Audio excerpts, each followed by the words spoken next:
Hijriah yang akan disampaikan oleh Bapak Ustadz Muhammad Zakaria SHI. Kepada yang terhormat Bapak Ustadz Muhammad Zakaria SHI, kami persilakan.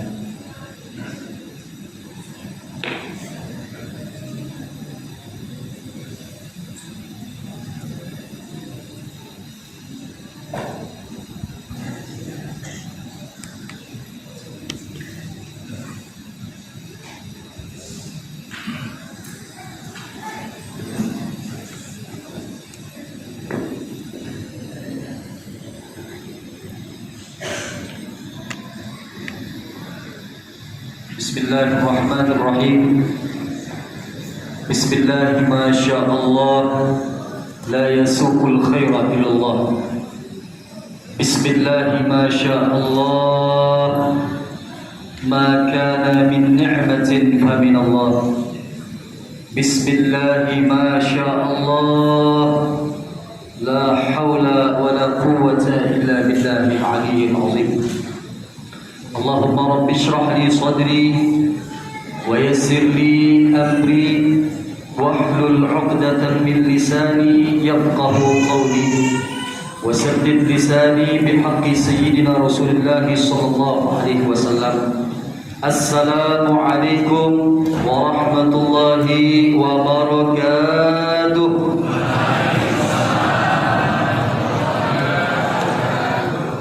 Alhamdulillah. Alhamdulillahilladzi asra bi'abdihi laylan minal masjidil haram ilal masjidil aqsa alladzi barakna hawlahu linuriyahu min ayatina innahu huwas samiul alim. Ashhadu an la ilaha illallah wahdahu la syarika lah wa ashhadu anna sayyidana Muhammadan abduhu wa rasuluhu la nabiyya ba'da, amma ba'du. Segala puji dan syukur kita haturkan atas kehadiratnya Allah Subhanahu wa Ta'ala, yang mana Allah Subhanahu wa Ta'ala telah banyak memberikan kepada kita kenikmatan demi kenikmatannya, sehingga pada saat ini kita dalam keadaan sehat walafiat. Salawat dan salam tidak lupa pula kita haturkan kepada junjungan kita, kepada Nabi besar baginda Rasulullah sallallahu alaihi wasallam, beserta para keluarga, para sahabat, serta orang-orang yang istiqamah berjuang bersama Nabi Muhammad sallallahu alaihi wasallam.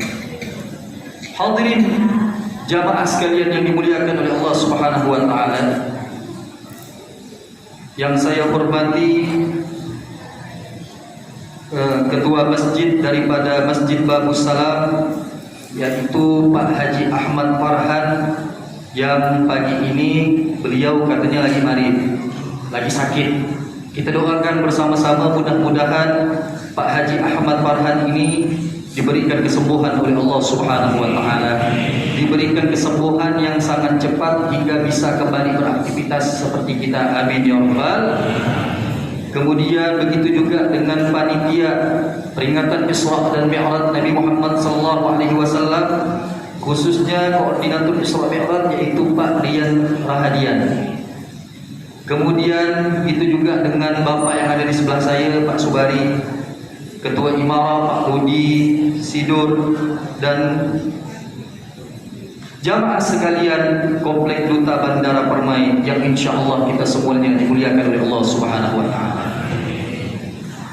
Bapak Ibu yang dirahmati oleh Allah Subhanahu wa Ta'ala, di pagi hari yang cerah ini, dengan izin Allah Subhanahu wa Ta'ala, kita berkumpul bersama-sama dalam rangka menghadiri sekaligus memperingati peristiwa Isra dan Mi'rajnya baginda Nabi besar Muhammad sallallahu alaihi wasallam. Kita datang dari tempat yang berbeda-beda. Ada yang datang dari rumah yang dekat, ada juga yang datang dari rumah yang jauh. Ada yang datang dengan berjalan kaki dan ada juga yang datang dengan kendaraan pribadi. Akan tetapi walaupun berbeda jarak tempuhnya, tapi niat kita adalah satu. Tujuan kita adalah satu, yaitu untuk memperingati sekaligus menghadiri peristiwa Isra dan Mi'raj. Maka ketahuilah wahai hadirin Pak Bu, Tidaklah seseorang datang di dalam suatu majlis yang di dalamnya disebutkan nama Allah, dipelajari ilmu Allah Subhanahu wa taala dan dilantunkan salawat kepada Nabi, melainkan orang tersebut akan dipermudah oleh Allah Subhanahu wa taala untuk mendapatkan kebaikan yang besar. Sebagaimana Nabi Muhammad sallallahu alaihi wasallam bersabda, Nabi mengatakan, "Man salaka tariqan yaltamisu fihi 'ilman, sallallahu tariqan ilal jannah." Yang artinya, man salaka tariqan, siapa orang yang berjalan menempuh jalan, yaltamisu fihi ilman, untuk mencari ilmu atau untuk mendengarkan penyampaian ilmu, sallallahu tariqan ilal jannah, melainkan Allah Subhanahu wa taala akan mempermudah jalannya menuju ke dalam surga. Bu, sini ya bunyi. Bu, kata Nabi, Bu, kalau kita sering hadir masuk ke dalam majlis yang di dalamnya dipelajari ilmu-ilmu Allah, apalagi disebutkan nama Allah dan dilantunkan salawat kepada Nabi, maka kita ni, Bu, adalah orang yang akan dimudahkan oleh Allah untuk masuk ke dalam surga. Sekarang saya tanya, Bu, ibu mau masuk surga tak? Pengen? Betul? Kalau mau masuk surga, kata Nabi, sering-seringlah hadir di dalam majlis seperti ini. Insya Allah. Hadirin yang dirahmati oleh Allah Subhanahu wa taala. Pada saat ini kita tahu, Pak, ya, bahwasanya kita sedang berada di dalam bulan Sya'ban. Mungkin ada yang bertanya, Ustaz, sekarang ini kan bulan Sya'ban, masih cocok ke kita ngadakan Isra Mi'raj? Mungkin ada yang bertanya, sekarang ini kan bulan Sya'ban, masih pas ke kita ngadakan Isra Mi'raj? Maka jawabannya, Bapak Ibu yang dirahmati Allah, mengadakan Isra Mi'raj walaupun di dalam bulan Sya'ban masih sangat cocok, masih sangat pas. Kenapa? Karena peristiwa Isra dan Mi'raj adalah peristiwa yang mungkin memang terjadi di masa yang begitu sangat lampau, namun relevansinya masih sangat cocok dan tidak pernah lekang dimakan oleh waktu. Artinya apa? Walaupun kita bahas di dalam bulan Sya'ban, maka ini sangat-sangat cocok. Terlebih lagi di dalam bulan Rajab. Sampai sini jelas, Bu? Jelas, Bu? Ibu-ibu ini makan ke belum nih? Lama suara ini. Saya ulang lagi. Masih cocok tak, Bu? Alhamdulillah. Hadirin yang dirahmati oleh Allah Subhanahu wa taala. Sekarang kita tahu peristiwa Isra dan Mi'raj ini adalah peristiwa yang besar. Maka sebelum jauh kita membahas, kita harus tahu dulu peristiwa Isra dan Mi'raj ini terjadi di dalam bulan Rajab. Bulan Rajab adalah bulan yang mulia. Bulan Rajab adalah bulan yang istimewa, yang keistimewaannya diistimewakan langsung oleh Allah Subhanahu wa taala. Di dalam Al-Qur'an Allah berfirman, A'udzu billahi minasyaitonir rajim. Bismillahirrahmanirrahim. Inna 'iddatasy syuhuri 'indallahi 12 syahran fi kitabillah. Yauma khalaqas samawati wal ard minha arba'atun hurum. Kata Allah, sesungguhnya jumlah bulan di sisi Allah itu ada 12 bulan di dalam Al-Qur'an. Yauma khalaqas samawati wal ard, sebagaimana ketetapan Allah tatkala Allah menciptakan langit dan bumi. Minha arba'atun hurum, dan di antara 12 bulan tersebut ada 4 bulan haram. Ada 4 bulan haram. Apa artinya 4 bulan haram? Kenapa dinamakan dengan bulan haram? Nah, ini kita harus ketahui nih, Pak Bu. Kenapa ada 4 bulan haram? Kenapa dinamakan 4 bulan haram? Apakah haram di sini lawan daripada halal? Tidak. Maksud dari 4 bulan haram ini adalah 4 bulan yang dimuliakan oleh Allah Subhanahu wa taala.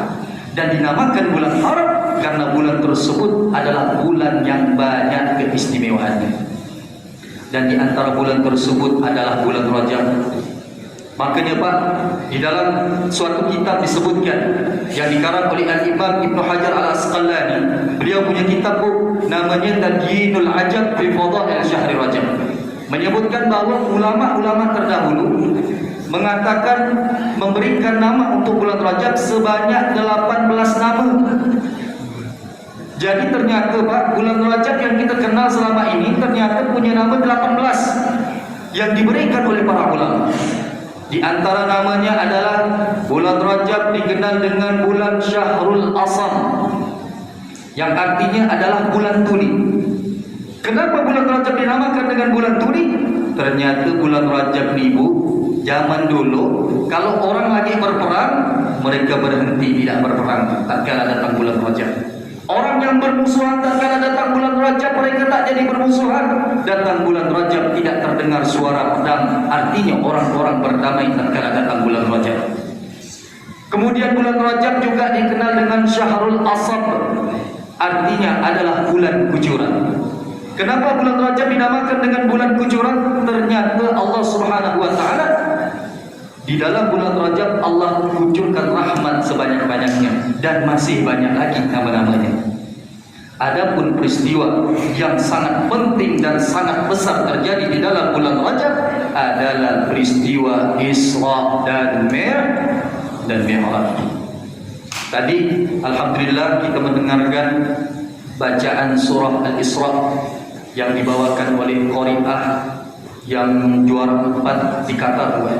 Masya Allah, kita mendengarkan suaranya begitu sangat indah, sangat tinggi, frekuensi suaranya sangat stabil. Subhanallah, mudah-mudahan ini bisa memotivasi anak-anak perempuan kita, dan begitu juga dengan anak-anak laki-laki kita. Suaranya begitu sangat indah. Di dalam surah yang dibacakan tersebut menjelaskan tentang peristiwa Isra-nya Nabi Muhammad SAW. Ternyata peristiwa Isra Mi'raj ini Pak telah diabadikan oleh Allah Subhanahu wa taala di dalam Al-Qur'an. Di dalam surah Al-Isra Allah Subhanahu wa taala berfirman, Bismillahirrahmanirrahim. Subhanalladzi asra bi'abdihi lailan minal masjidil haram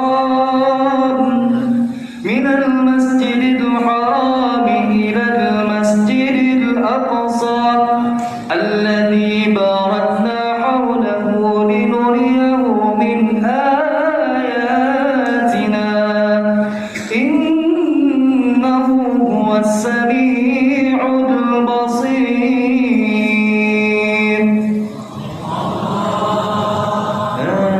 Lama kita ulang sekali lagi. Innahu huwas samiul basir.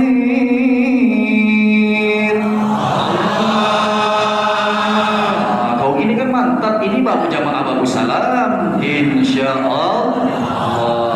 Ya. Jadi kalau kita dengarkan Allah, masya Allah. Apa kata Allah Subhanahu wa taala? Subhanalladzi asra, maha suci Allah Subhanahu wa taala yang telah memperjalankan bi'abdihi dengan seorang hamba lailan pada suatu malam minal masjidil haram ilal masjidil aqsa, dari masjidil haram ke masjidil aqsa, alladzi barakna haulahu, yang telah kami berkahi sekelilingnya, linuriyahu min ayatina, agar kami perlihatkan kepadanya tanda-tanda kebesaran kami. Innahu huwas samiul basir, sesungguhnya Allah Maha mendengar lagi Maha melihat. Hadirin yang dirahmati Allah, di dalam ayat ini Allah Subhanahu wa taala menjelaskan kepada kita bahwa Allah sendiri yang telah memperjalankan Nabi di dalam peristiwa Isra. Maka dari itu Bapak Ibu yang dirahmati Allah, ketika kita berbicara tentang Isra dan Mi'raj, pada hakikatnya kita sedang berbicara tentang keimanan kepada Allah Subhanahu wa taala. Kenapa? Karena peristiwa Isra Mi'raj ini adalah peristiwa yang sangat-sangat luar biasa yang hanya bisa diterima dengan keimanan kita kepada Allah Subhanahu wa taala. Kejadian yang begitu sangat besar yang tidak akan pernah mungkin dicerna oleh akal pikiran manusia, bukan karena tidak masuk akal, tapi karena akal kita yang tidak mampu untuk memahaminya. Bagaimana tidak, Pak? Perjalanan Isra Mi'raj ini adalah perjalanan yang melintasi 3 dimensi waktu. Perjalanan yang begitu sangat-sangat jauh. Akan tetapi mampu dilaksanakan dalam waktu sepertiga malam. Bu.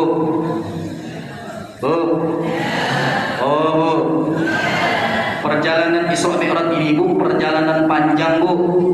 Perjalanan panjangan, perjalanan yang sangat-sangat jauh. Bahkan, Bu, melewati 3 alam sekaligus. Percaya tak, Bu? Ini banyak yang muda-muda nampak, oh aku ni bukan ibu-ibu, kata dia. Tak apa-apa, santai. Ya. Perjalanan Isra Mi'raj ini adalah perjalanan yang melewati 3 alam. Mak-mak kata tu. Insya-Allah, semangat dah. Ya, melewati 3 alam. Pertama, dari Masjidil Haram ke Masjidil Aqsa, ini namanya adalah alam nasud. Apa artinya alam nasud? Artinya adalah alam manusia. Kalau sekarang nih Pak ya, kita mau berangkat dari Pontianak ke Surabaya atau dari Pontianak ke Jakarta, mungkin cepat pakai pesawat cuma 1 jam atau 1 jam lebih. Kalau pakai kapal mesin itu kira-kira 2 hari 3 malam. Saya dari Pontianak mau ke Dalwa itu 2 hari 3 malam naik kapal, naik pesawat 1 jam malam. Itu pakai mesin. Bayangkan Pak, zaman dulu Nabi Muhammad ini tak ada pesawat, tak ada motor, tak ada kapal mesin, tak ada. Perjalanan dari Masjidil Haram ke Masjidil Aqsa, orang-orang pada saat itu menempuh dengan unta atau dengan kuda. Perkiraan sampainya itu bolak-balik selama 2 bulan. Bu, 2 bulan, Bu. Tapi Nabi Muhammad SAW melewati antara Masjidil Haram ke Masjidil Aqsa dengan tempo yang sesingkat-singkatnya. Kemudian dari Masjidil Aqsa naik ke langit ke-7, itu namanya alam malakut. Apa artinya alam malakut? Artinya adalah alam malaikat. Jangankan kalau udah alam malaikat, manusia tak bakalan tembus. Betul, Bu? Betul tak, Bu?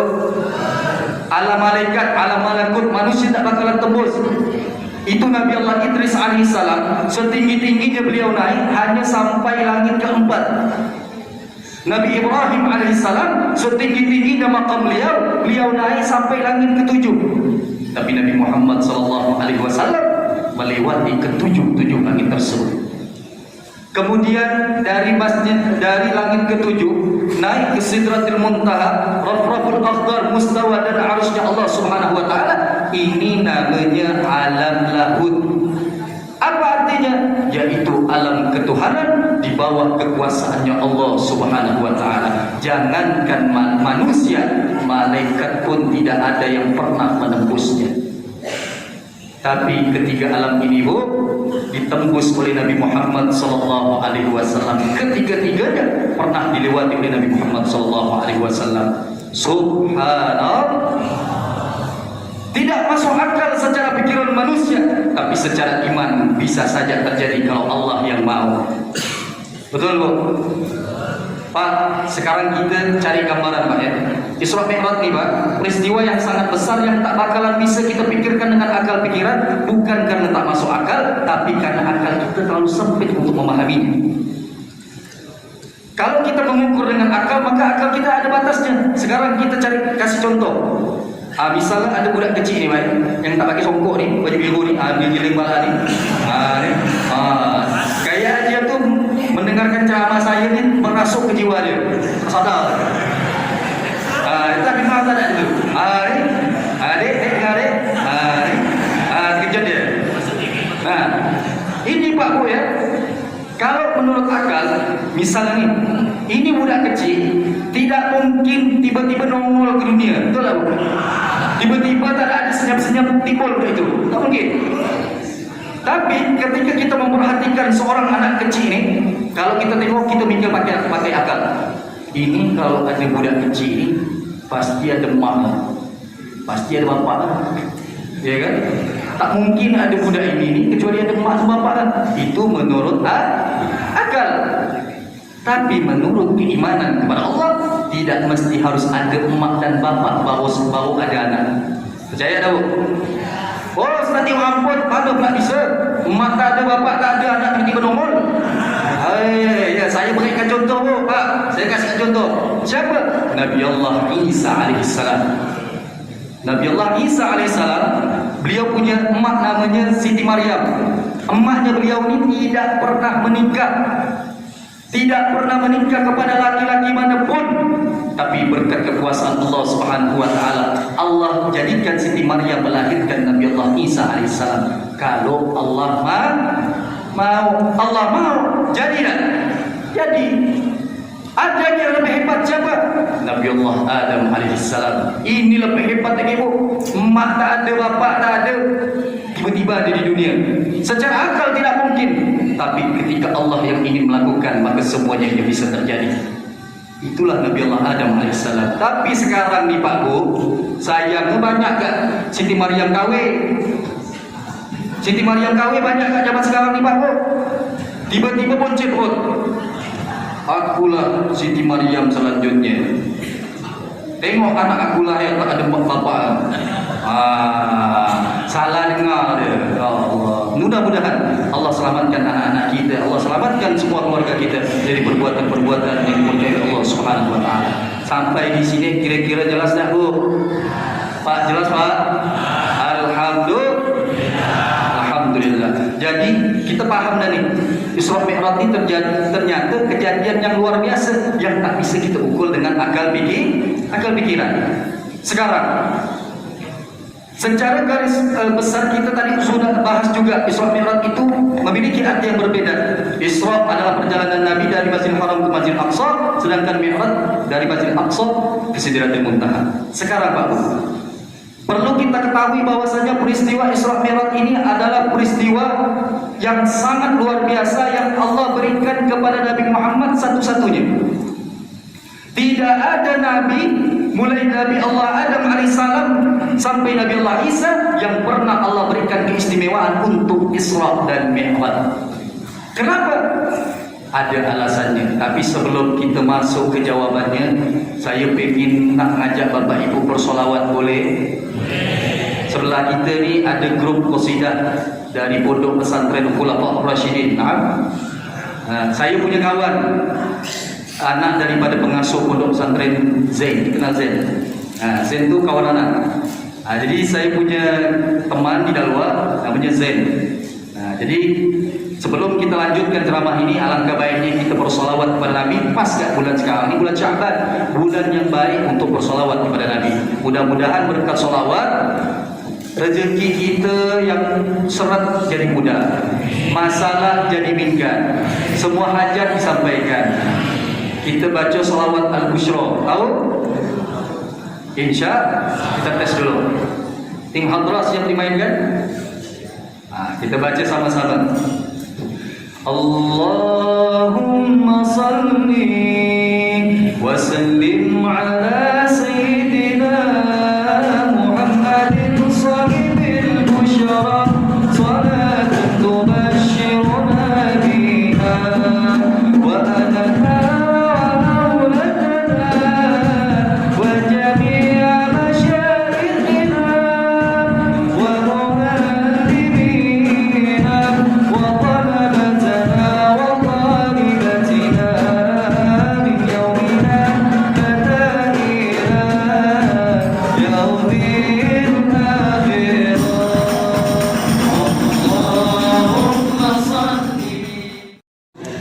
sampai di mana tadi Pak?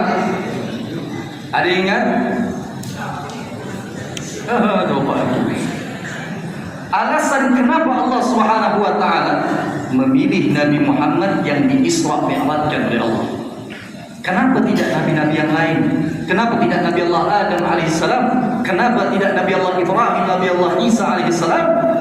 Ternyata Allah memberikan keistimewaan ini karena Nabi Muhammad SAW adalah manusia yang paling dicintai oleh Allah. Akan tetapi Bapak Ibu yang dirahmati Allah, peristiwa Isra Mi'raj ini adalah peristiwa yang bukan serta-merta langsung didapat oleh Nabi Muhammad. Sebelum terjadinya peristiwa Isra Mi'raj, Nabi Muhammad terlebih dahulu mendapatkan ujian daripada Allah Subhanahu wa taala. Jauh sebelum Nabi di Isra Mi'rajkan oleh Allah, Nabi Muhammad mendapatkan cobaan yang begitu sangat luar biasa, Pak. Di dalam berdakwah khususnya. 1 tahun sebelum Isra Mi'raj, orang-orang yang dicintai oleh Rasulullah meninggal dunia. Istri yang beliau cintai yang bernama Sayyidah Khadijah meninggal dunia. Yang selama itu mendukung perjuangan dakwah Nabi, yang merelakan hartanya untuk perjuangan Rasulullah, meninggal pada saat itu. Paman beliau yang membela Rasulullah, yang menjaga Nabi dari gangguan orang-orang kafir Makkah pada saat itu, juga dipanggil oleh Allah Subhanahu wa taala, sehingga Nabi pun merasakan sedih. Belum lagi dengan gangguan orang-orang kafir, Pak, yang mengganggu dakwah Rasulullah makin menjadi-jadi, sehingga tahun tersebut dikatakan sebagai tahun kesedihannya Nabi Muhammad. Kalau sekarang nih Pak, ya, memang rasa-rasanya tidak pantas. Kalau Nabi dulu berdakwah sangat susah. Kalau saya mungkin disambut tadi baru kan sampai di depan, udah disambut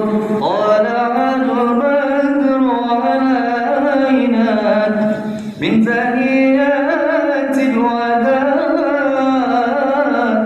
wajib syukur alaina ma da'alil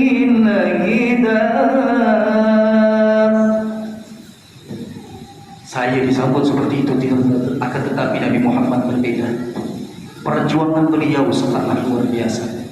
Tatkala Nabi Muhammad akan Isra Mi'rajkan Allah, beliau mendapatkan cobaan luar biasa. Tatkala meninggal orang yang disayangi, maka bertambahlah cobaan Nabi Muhammad. Orang-orang Mekah mengata-ngatakan beliau, menghina Nabi Muhammad SAW, mengatakan Rasulullah adalah orang yang pembohong. Sampai akhirnya Nabi Muhammad niat berhijrah ke kota yang namanya kota Taif. Nabi Muhammad berhijrah ke kota Taif ini, Pak, dengan harapan agar beliau bisa berdakwah, menyelamatkan orang-orang Taif agar mereka mengenal kepada Allah Subhanahu wa taala. Namun bukannya Nabi Muhammad disambut dengan thala al-badru alaih. Nabi Muhammad tidak disambut dengan salam-salaman senyuman dari jamaah yang sedang menunggu. Akan tetapi Nabi Muhammad tatkala datang ke dalam kota Taif, tiba-tiba Nabi Muhammad dikelilingi oleh orang-orang kampung pada saat itu. Mereka menyuruh kepada anak-anak mereka yang masih kecil, yang masih belum bisa berpikir sesuatu, untuk mengelilingi Rasulullah. Mereka perintahkan kepada mereka untuk melempari wajah mulia Nabi Muhammad. Mereka suruh anak mereka untuk melempar sendal-sendal mereka ke wajah mulia Nabi Muhammad. Ada di antara mereka yang melempar Nabi Muhammad dengan kotoran unta, dengan batu, sampai-sampai berdarah wajahnya Rasulullah. Bahkan saking kejamnya orang-orang Taif pada saat itu, mereka menutup gang-gang yang ada di dalam kota Taif. Apa tujuan mereka? Mereka ingin menciptakan suasana yang takut untuk Nabi Muhammad. Mereka ingin mengintimidasi Rasulullah, dan mereka persiapkan orang-orang yang berbadan kekar untuk menjaga setiap gang tersebut. Sampai-sampai dari pagi hingga siang hari Nabi Muhammad dilempar dengan batu. Nabi Muhammad sebagai manusia mengatakan, wahai orang-orang Taif, jikalau kalian memang tidak mau menerima dakwahku, maka biarkan aku keluar, wahai orang-orang Taif. Jika kalian tidak ingin menerima dakwahku untuk mengajak kalian mengenal Allah, biarkan aku keluar, wahai orang-orang Taif. Nabi Muhammad sebagai manusia juga merasakan sakit. Tapi apa kata mereka? Di antara mereka berbisik, jangan kau biarkan Muhammad keluar dari tempat ini. Jangan kau biarkan dia keluar dalam keadaan hidup, bunuh dia, jangan sampai dia mati. Jangan kau biarkan dia keluar dari tempat kita, hancurkan dia, binasakan Muhammad. Itu yang dikatakan oleh orang-orang Taif. Nabi Muhammad dalam keadaan tersiksa. Bisa kita bayangkan Nabi yang kita puja selama ini, Nabi yang kita harapkan syafaatnya, yang tidak pernah dendam kepada umatnya, yang selalu memikirkan umatnya, akan tetapi diperlakukan begitu sangat-sangat biadab. Nabi Muhammad SAW menerima dengan lapang dada. Sampai akhirnya Nabi Muhammad pun disuruh keluar di dalam satu gang tersebut. Apa kata mereka? Seandainya Muhammad masuk ke dalam gang ini, maka jangan kau biarkan dia keluar dalam keadaan senang, kau pukul dia. Subhanallah Bapak Ibu yang rahmati Allah, orang-orang yang berbadan besar tadi, mereka menunggu di dalam gang. Maka tatkala Rasulullah masuk ke dalam gang tersebut, ada orang yang berbadan besar menghantam wajah Rasulullah, sampai-sampai Nabi terpelanting dari arah kanan, kemudian belum sempat Rasulullah jatuh, ditangkap lagi dan dipukul lagi, terbanting Rasulullah ke kanan dan ke kiri. Mereka menghinakan Nabi Muhammad SAW. Cobaan yang begitu sangat besar yang dialami oleh Rasulullah, begitu besarnya yang dialami oleh Nabi Muhammad SAW. Malu kita kepada Rasulullah, malu kita kepada Nabi Muhammad SAW. Beliau mengorbankan dirinya untuk menyelamatkan umatnya, sehingga beliau pada saat itu pun bersandar di suatu pohon dan datanglah malaikat Jibril alaihissalam. Malaikat Jibril, malaikat yang tidak punya perasaan. Malaikat itu tidak diciptakan Allah punya rasa sedih dan bahagia, tidak. Malaikat hanya punya perasaan untuk mematuhi perintah Allah. Sampai-sampai malaikat Jibril pun bisa terketuk dan mengatakan, wahai Muhammad, sungguh biadab, sungguh luar biasa gangguan orang Taif kepadamu. Wahai Muhammad, izinkan kepadaku. Jikalau kau izinkan kepadaku, maka aku akan balikkan kota Taif ini dan aku akan hancurkan di atas kepala mereka.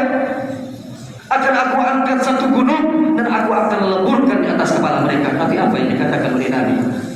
Tidak, wahai Jibril. Jangan, wahai Jibril. Dia orang mereka tidak tahu bahwasanya aku adalah Nabi Allah. Bahkan Nabi pun mendoakan kepada mereka. Apa kata Nabi? Allahumma akhrij min aslabihim man ya'budullah wa la yushriku bihi syai'a. Ya Allah,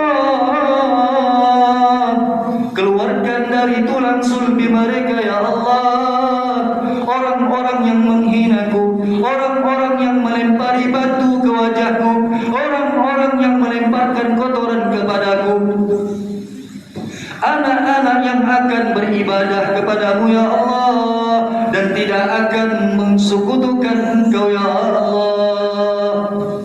Ini doanya Nabi Muhammad, ini doanya Rasulullah kepada orang-orang Taif yang memperlakukan beliau dengan tidak baik. Subhanallah, alangkah indahnya perangai Rasulullah. Makanya beliau sampai-sampai dicintai oleh Allah Subhanahu wa taala. Hadirin yang dirahmati Allah, Pak, Bu, andaikan yang jadi nabi waktu itu adalah saya. Andaikan yang jadi nabi waktu itu saya, Pak, Bu, saya datang berdakwah. Saya datang bukan disambut dengan salam, dengan tolaan badru alina. Saya disambut dengan tak lempar batu. Apes kau, kena kau. Lempar budak-budak kecil pakai sendal. Tak akan apa ke saya. Sendelah saya, datang malaikat Jibril. Wahai Nabi Allah Zakaria, umat kau ini sudah keterlaluan. Izinkan aku untuk mengangkat tanah yang ada di dekat perumahan anak ini, kucampakkan di atas kepala mereka itu, kulepohkan di atas kepala. Itu saya, Pak. Kalau saya yang jadi nabi, Pak, saya ngerti ini pada tangan. Apa kata kau Jibril? Kau nak hancurkan dia? Aku mau berilah cepat-cepat. Kau kicak-kicak lah dia bilang. Tunggu aku lagi, kau berilah dia. Itu kalau saya. Inilah bedanya kita dengan Nabi Allah Muhammad SAW. Nabi orangnya sabar, Pak, Bu. Nabi orang tak pernah dendam. Nabi orangnya baik. Untung yang jadi Nabi itu Nabi Muhammad. Kalau itu saya atau kita, Pak, kita dah bilang pada Jibril, kau kincah ya, jangan kau sisa-sisakan, hilangkan dia.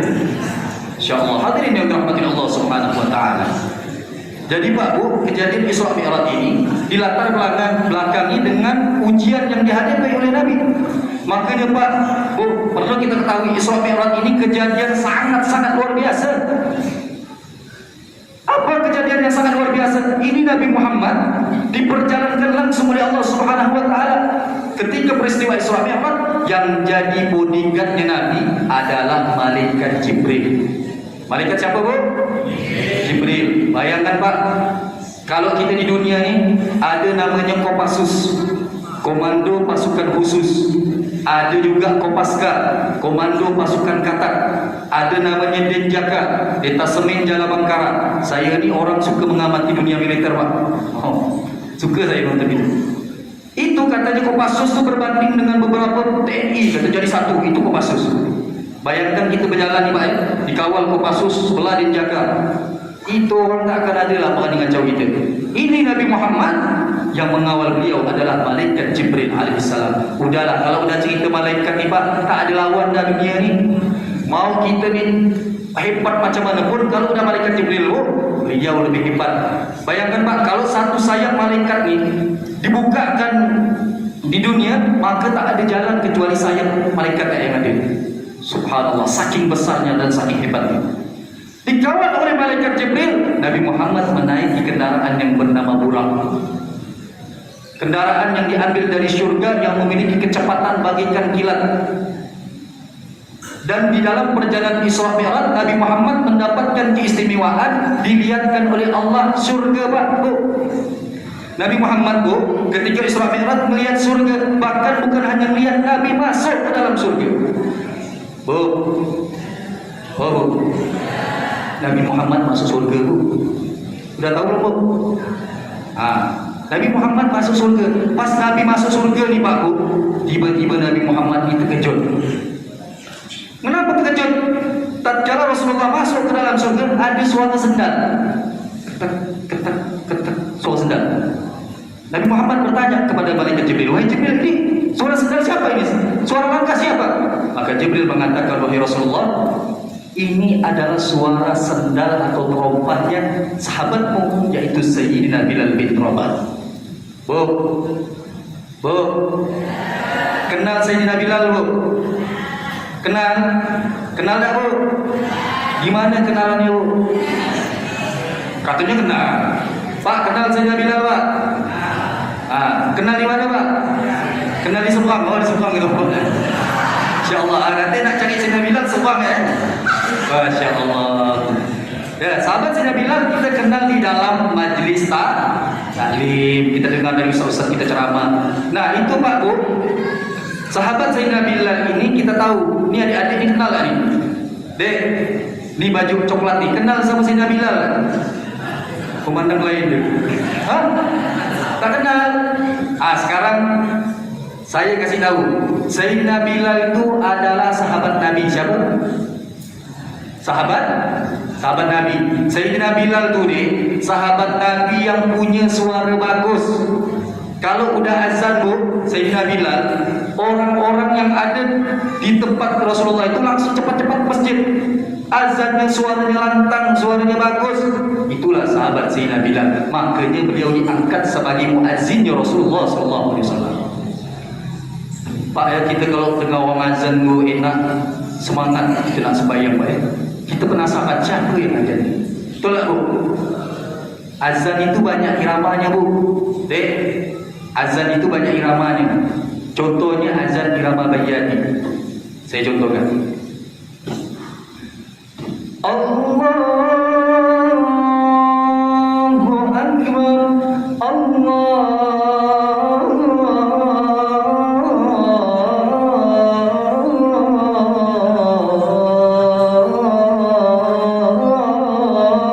Akbar, azan irama Bayani. Azan yang lain ada irama Nahawan. Macam mana? Allahu Akbar,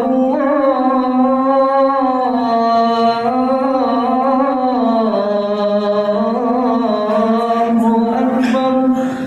Azan irama Nahawan. Apa lagi? Azan irama Jiharkan. Jiharkan ini kesukaan Rasulullah, Pak. Macam mana bunyinya? Allahu Akbar, Allahu Akbar, Allahu Akbar, Allahu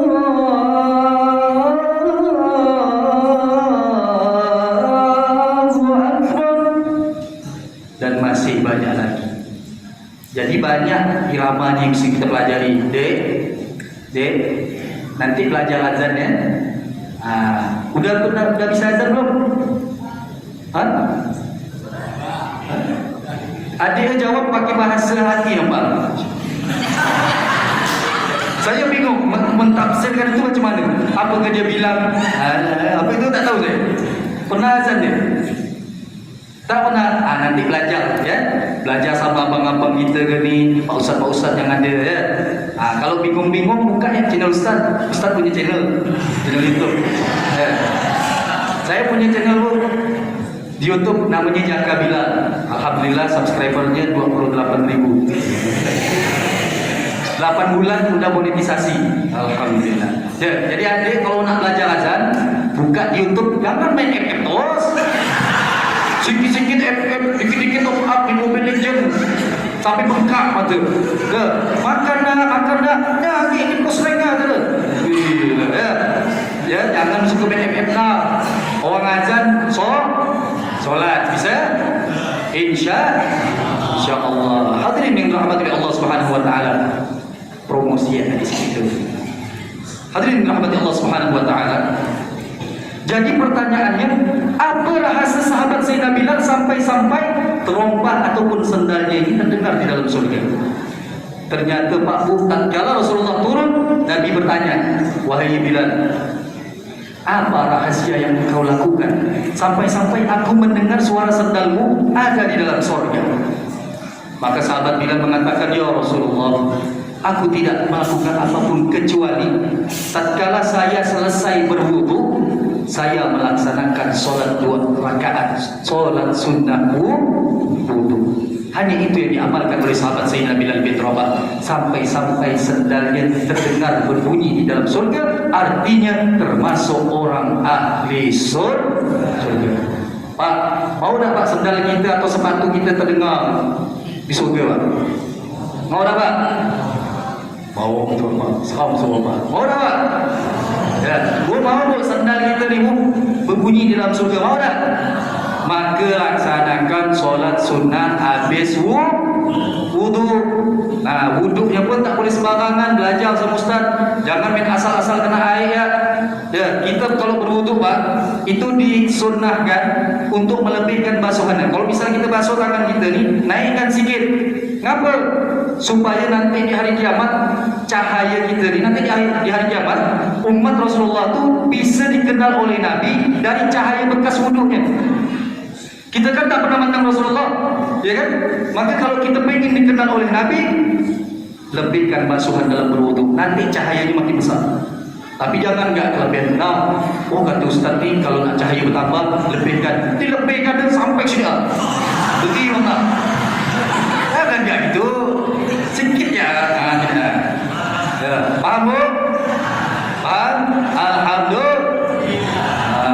Hadirin yang dirahmati Allah Subhanahu wa taala, itulah pentingnya kita belajar, pentingnya kita mengaji.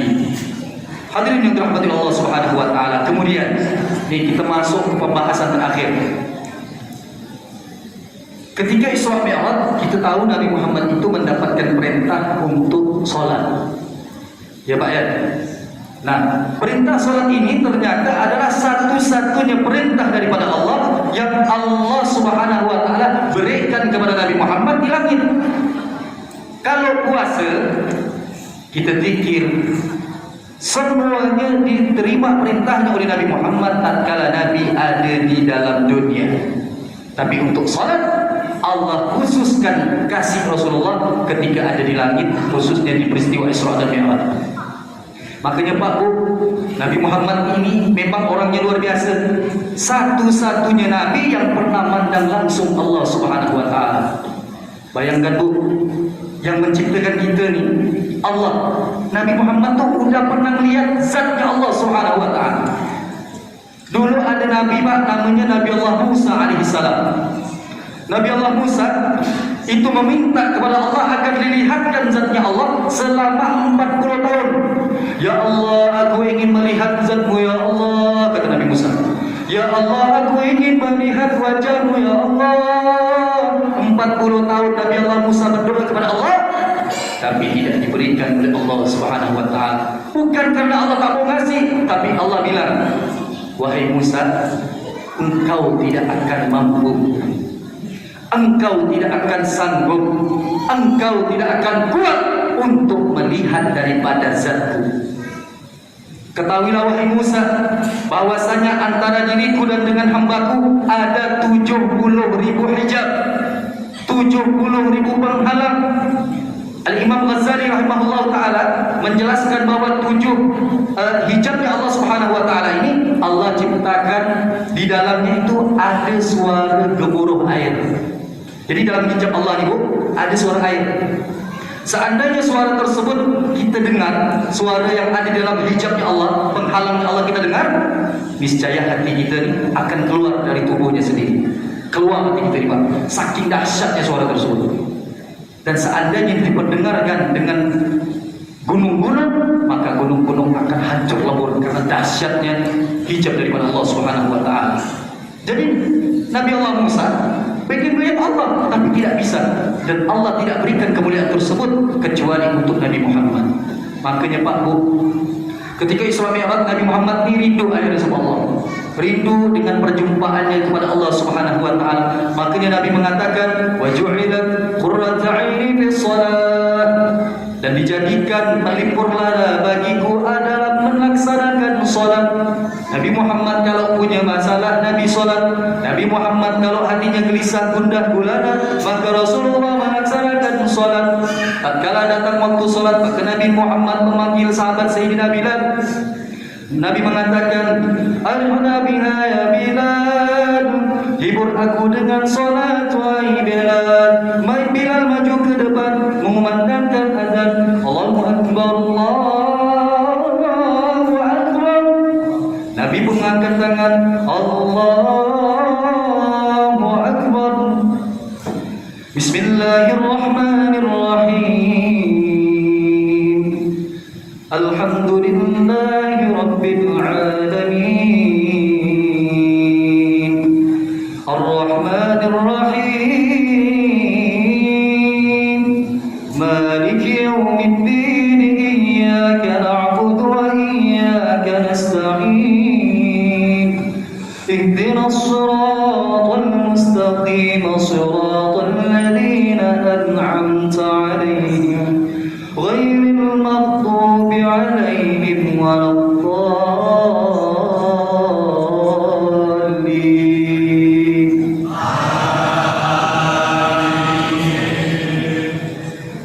Di dalam solat kita Bapak Ibu, ternyata kita pada hakikatnya sedang berbincang-bincang dengan Allah Subhanahu wa taala. Tatkala seorang hamba melaksanakan solat, maka pada hakikatnya kita sedang berbicara dengan Allah. Tatkala seorang hamba mengatakan Alhamdulillahirabbil alamin, membaca surah Al-Fatihah di dalam solat, Alhamdulillahirabbil alamin, maka Allah menjawab, Hamidani abdi, telah memujiku hambaku. Kita melanjutkan Ar-Rahmanir Rahim, Allah menjawab, Asna alayya abdi, telah memuliakan aku hambaku. Maliki Yawmiddin, Allah menjawab, Majjadani abdi, telah mengagungkan aku hambaku. Iyyaka na'budu wa iyyaka nasta'in, Allah menjawab, Hada baini wa baina abdi wa li'abdi ma sa'al. Ini antara aku dan hambaku, bagi hambaku apa saja yang mereka minta. Apa yang kita minta di dalam salat kita? Ihdinas siratal mustaqim, tunjukkan kami kepada jalan-jalan yang lurus. Siratal ladzina an'amta 'alaihim, bukan jalan orang-orang yang engkau tidak ridhoi kepada mereka, yaitu jalan yang engkau ridhoi kepada mereka, ghairil maghdubi 'alaihim waladdallin. Ini yang kita minta di dalam salat kita. Ternyata Pak, kita kalau salat Ibu lagi ngomong-ngomong sama Allah. Udah tahu belum Bu? Bu. Ya, Ibu. Bu. Masih semangat ya Bu? Betul. Ternyata Bu, ketika kita sholat nih, kita lagi ngomong sama Allah. Ya, makanya kalau sholat jangan sampai tak ada khusyuk. Tadi kan sesuai itu. macam mana menimbulkan rasa khusyuk dalam solat.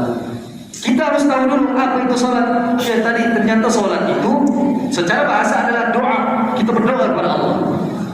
Dan ternyata di dalam solat kita berbincang-bincang pada Allah. Jadi kalau kita udah tahu solat itu hakikatnya berbicara kepada Allah, saya yakin insya Allah kita udah mulai khusyuk. Kalau budak-budak kecil ni bu ya, kita dah tahulah budak-budak kecil macam adik ni, kulit hitam ni, biasa umur-umuran dia ni, kalau dah solat tu macam-macam model. Kalau kita solat gini, dia ada tambahan lagi, Allahu Akbar. Kadang nengok engkau solat. Saya pernah solat tu, lupa saya di masjid mana, solat ni, ada budak kecil tu, saya ke solat ni, sebelah saya. Jadi aku nampak Allahu Akbar, dia nelik muka saya. Saya ni berusaha fokus tunjuk tengok ke arah sujud. Jadi terkacau lah kita ni. Dalam hati saya ni sempat terfikir jadi saya tu. Apa boleh gini saya? Makin kita khusyuk, makin jadi tu. Ya Allah ya Karim. Masya Allah. Tapi kadang solat ni pun perlu gak kita perhatikan. Sama kayak ketika kita merapatkan barisan. Kata imam, "Sawwu sufufakum fa inna tasyata sufuf min tamabis shalah." Rapatkan dan luruskan safnya, jangan sampai renggang. Kalau renggang dalamnya nanti masuk jin macam anak kambing. Maka kita pun merapatkan barisan. Tengok. Tapi kadang orang ni Pak ada gak yang geli-geli. Kadang kesentuh kaki itu kadang gitu. Jangan enggak nanti kalau kata Ustaz kalau solat ni kaki harus dirapatkan. Jijik benar-benar diamalkan tu. Orang tu indah, dia pergi lagi. Jadi tak jadi sembahyang pada begini-gini aja. Ya Allah ya Karim. Jadi kalau misal kita merapatkan barisan, kalau orang itu sekiranya kita kena kaki dia je kayak ditarik, udah jangan dilajakkan lagi. Nanti tak selesai sembahyang tu. Kau ni benar lagi kamu agak aku gitu. Hadirin yang dirahmati Allah Subhanahu wa taala. Sampai di sini jelas, Bu? Alhamdulillah. Hadirin yang dirahmati Allah Subhanahu wa taala, jadi seperti itu. Adapun yang terakhir kata Allah, kata Nabi Muhammad, siapa yang menjaga solat 5 waktu maka dia akan dapat 5 keistimewaan. Ini bekal kita nih, Bu ya. Sebelum saya tutup. Apa keistimewaan tersebut? Kata Nabi, "Man hafaza 'ala shalawatil maktubah akramahu Allah bi 5 khisal." Ada 5 keutamaan yang Allah akan berikan kepada orang yang menjaga salat 5 waktu. Yang pertama, Allah Subhanahu wa taala akan mengkaruniakan kepada dia yakhruju min hudikul 'ish. Allah Subhanahu wa taala akan menjauhkan dia dari kesempitan hidup. Jadi kalau kita merasa rezekinya seret, payah benar dapat, jagalah solat. Kalau rezeki kita susah, pengen nanti bulan Ramadan dapat beli kuih untuk buka, makan sahur nyaman dengan anak beranak, maka dari sekarang jagalah solat. Itu yang pertama. Yakhruju min hudikul 'ish. Yang kedua, wa'ana bil qabri. Orang yang menjaga salat maka dia akan terbebas dari azab kubur. Kalau kita pengen selamat siksa kubur, Pak, perbanyaklah kita solat, jaga solat. Ada seorang sahabat Sayyidina Utsman bin Affan melewat kuburan tiba-tiba nangis. Sahabat yang lain nanya, "Wahai Sayyidina Utsman, kenapa kau nangis lewat kuburan?" Maka beliau mengatakan, "Aku teringat dengan kata Rasulullah. Tatkala Nabi Muhammad bercerita tentang neraka dan siksaannya, aku tidak terlalu sedih. Tapi ketika Nabi Muhammad menceritakan tentang kuburan, maka aku pun bersedih. Kenapa? Karena nanti di dalam kuburan hanya ada aku sendiri. Tidak ada yang menemaniku." Maka saat itu Sayyidina Utsman bin Affan menangis. Bayangkan, Pak, sahabat Rasulullah pernah melihat Rasulullah, insya Allah pasti dapat syafaat Nabi, nangis lewat kuburan. Kalau kita kan kadang agak beda. Tengok kuburan itu kosong. Kadang ada, saya lihat video kemarin ini, Bu, viral di Pontianak, budak-budak bangunkan sahur di kuburan. Kuburan orang datangannya sahur terus. Bangunnya sahur terus. Ya Allah ya Karim, akhir zaman. Bukan kuburan sahur bangun. Ada video, cek di YouTube tuh. Oh, budak Pontianak bangunkan sahur letak kuburan. Ya Allah ya Karim. Kalau kita tahu hakikatnya dalam kuburan Pak, kita tak bisa ngomong gitu sekarang. Beraktivitas mungkin kita tak bisa.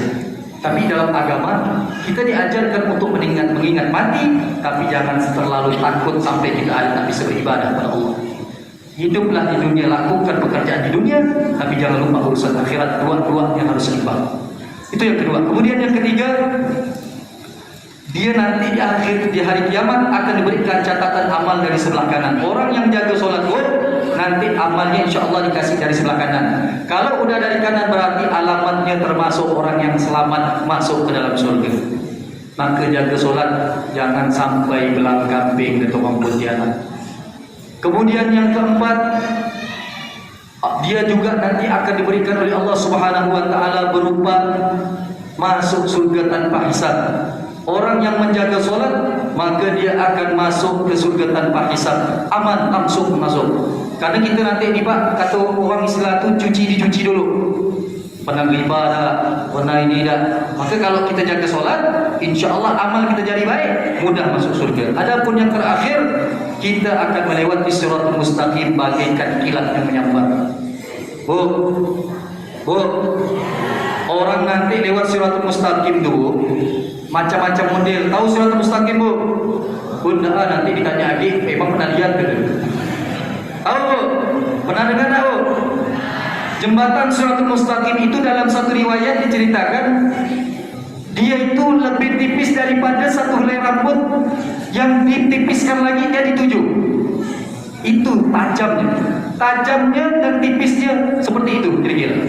Dan nanti orang yang lewat siratul mustaqim tidak bisa kita telaah atau kita pikir, rencanakan dengan pikiran kita. Ada yang baru yang meletakkan kaki terjatuh. Jadi siratul mustaqim itu di bawah itu langsung jurang api neraka jahanam. Jarak antara siratul mustaqim sampai ke neraka itu jaraknya adalah perjalanan 70.000 tahun baru sampai ke bawah. Bayangkan Pak Bu, 70.000 tahun. Tak bisa terbayang. Oh, kita nak manjat ya, menyelamatkan diri 70.000 tahun. Maka siapapun yang melewati siratul mustaqim, ketika banyak amal ibadahnya di dunia, maka dia akan mudahkan. Ada yang katanya orang yang amal baik nanti ada yang lewat bagaikan orang berjalan. Ada orang baik yang lewat bagaikan orang berlari. Ada orang baik yang lewat bagaikan dia ini menaiki suatu kendaraan yang cepat. Ada yang bagaikan kilat. Ada yang bahkan hanya sekedip mata sampai. Tapi bagi orang-orang yang banyak suka dengki, orang yang suka menggibah, orang yang suka curi, orang yang suka melakukan perbuatan-perbuatan dosa tersebut akan memberatkan dia. Maka dari itu Bu, ada amalan terakhir nih Ibu nih, kan pengen nih belum puasa kita nak belanja banyak nih kan, betul kan?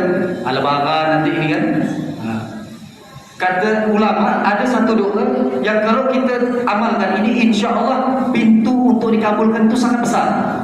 Apa itu? Adalah mendoakan saudara kita yang tidak ada di hadapan kita. Terlebih-lebih kalau kita punya masalah sama dia, atau dia baru punya masalah dengan kita.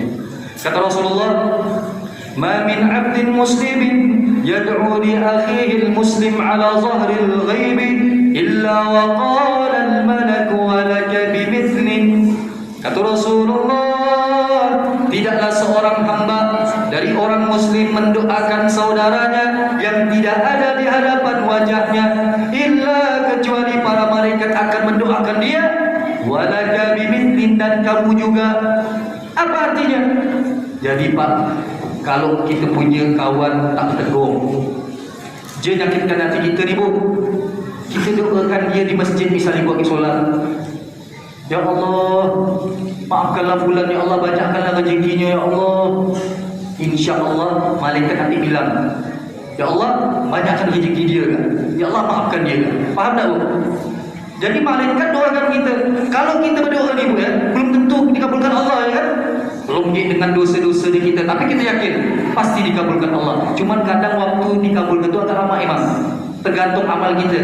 Makanya ini cara yang sangat efektif daripada ulama kalau pengen doanya cepat dikabulkan, yaitu mendoakan orang lain yang tidak ada di hadapan kita, terlebih kalau kita punya masalah dengan dia. Cuman kata ibu-ibu, berat gak saat kita nak doakan yang baik-baik nyaman menang tekak dia. Dia nyakinkan hati kita nak doakan baik nyaman menang hidup dia. Kemudian anak tak usah pikiran itu lagi dah. Ini langsung jaminan daripada ulama, insya-Allah doa dia cepat dikabulkan. Apalagi bapak-bapak ni Pak ya, kok yang punya hutang tu, gaskanlah di sekarang ni, doa lebih banyak. Bapak-bapak ni Bu, pas pula punya hutang. Ya Allah, kawan dia bawa nama kawan saya ni bawa banyak hutang, lunaskanlah ya Allah, cepat-cepat ya Allah, ada hutang dia. Ya Allah, sian dia ya Allah, hidup ni malah terfikir hutang. Padahal dia apa-apa doakan yang baik, insya-Allah malaikat langsung mengatakan, ya Allah, dia pun bebaskan ya Allah. Ibu-ibu gitu gak? Risau dengan tetangga sebelah misalkan, tengok muka tu kerot macam garam tubuh. Ya Allah, walaupun melawan-lawan hati tak aku. Misalnya ibu melawan-lawan hati misalnya. Ya Allah, berikanlah dia tu keselamatan ya Allah. Ya Allah, bukakanlah rezeki dia tu ya Allah. Ya Allah, tolonglah ya Allah. Walaupun ibu dalam keadaan seperti itu, belajar membersihkan hati, doakan saudara kita. Insya-Allah malaikat akan doakan kita dan pasti dikabulkan oleh Allah Subhanahu wa taala. Hadirin yang dirahmati Allah, mungkin sampai di sini saja yang dapat saya sampaikan. Sebenarnya panjang perjalanan kita, cuma mungkin cukup sampai di sini saja. Tapi saya ingin mengakhiri dengan pantun. Boleh tak? Boleh tak Bu? Boleh Pak? Pantunnya tak ada panjang-panjang sih. Pantun itu. Boleh betul? Nah sekarang saya akan berpantun untuk penutup. Oh sebelum pantun saya nak bersidah dulu sama ibu-ibu ya Allah, janji ya saya. Okey, Masya Allah. Siap ya Bu ya? Nah kita solawat penutup. Kita solawat solatun. Saya buka dulu. Solatun bisalamin mubini linuqtati ta'ini ya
Alhamdulillah, tak kalah semangat ya kan, kan? Masya Allah. Oke, sekarang kita akan tutup dengan pantun. Bismillahirrahmanirrahim. Bunga sekuntum di balik batu. Kita ulang lagi. Bunga sekuntum di balik batu. Assalamualaikum warahmatullahi wabarakatuh.